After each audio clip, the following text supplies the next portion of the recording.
আগামী 10 এপ্রিল রাজ্যে আসছেন কেন্দ্রীয় স্বরাষ্ট্রমন্ত্রী অমিত শাহ এবং 15 এপ্রিল রাজ্যে আসতে পারেন প্রধানমন্ত্রী নরেন্দ্র মোদী। কিষাণ মোর্চা খোয়াই মন্ডল কমিটির উদ্যোগে সিঙ্গিছড়া স্কুল মাঠে এক সমাবেশ অনুষ্ঠিত হয়। এদিন 111 পরিবারের 355 জন ভোটার সিপিআইএম দল ত্যাগ করে বিজেপি দলে যোগদান করেন। তাদের দলে বরণ করে নেন বিজেপির রাজ্য সভাপতি রাজীব ভট্টাচার্য। আবারও অসাবধানতার কারণে 1.5 বছরের এক ছোট্ট শিশুর শরীরে গরম দুধ পড়ে গুরুতরভাবে আহত হয়। ঘটনা সোনামুড়ার রাঙামাটিয়া গ্রাম পঞ্চায়েতের 4 নং ওয়ার্ডে। কংগ্রেস সহ বিভিন্ন দল ছেড়ে ভারতীয় জনতা পার্টিতে যোগদান করলেন 70 পরিবারের 3 শতাধিক ভোটার, যাদেরকে দলে বরণ করে নিলেন বিজেপির রাজ্য সভাপতি রাজীব ভট্টাচার্য, পশ্চিম ত্রিপুরা লোকসভা আসনের প্রার্থী বিপ্লব কুমার দেব সহ অন্যান্যরা। দুর্ঘটনায় মৃত্যু হল সৌরভ রায় নামে এক যুবকের।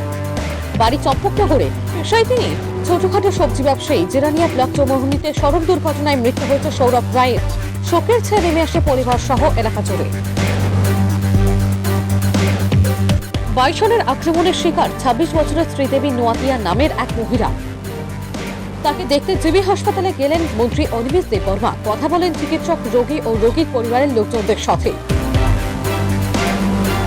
পূর্ব ত্রিপুরা লোকসভা আসনের তীব্রামথা আইপি-80 সমর্থিত বিজেপি প্রার্থী কৃতি সিং দেববর্মনকে বিপুল ভোটে জয়যুক্ত করার লক্ষ্যে প্রতিনিয়ত প্রচারে অংশগ্রহণ করছেন মুখ্যমন্ত্রী প্রফেসর ডক্টর মানিক সাহা। রাষ্ট্র গঠনে ভোট দিন, এই আহ্বানকে সামনে রেখে বাণী বিদ্যাপীঠ স্কুলের এনএসএস ইউনিটের উদ্যোগে এক সচেতনতামূলক পদযাত্রার আয়োজন করা হয় মঙ্গলবার। আবারও গরম জলে পড়ে গুরুতর আহত এক 2.5 বছরের শিশুকন্যা, নাম ফারজিনা বেগম। ঘটনা সোনামুড়া থানাধীন বেজিমারা এলাকায়। বর্তমানে ওই শিশুটির আশঙ্কাজনক অবস্থায় চিকিৎসা চলছে জিবি হাসপাতালে। সাউন্ড বোঝাই গাড়ি উল্টে চালক সহ আহত 2।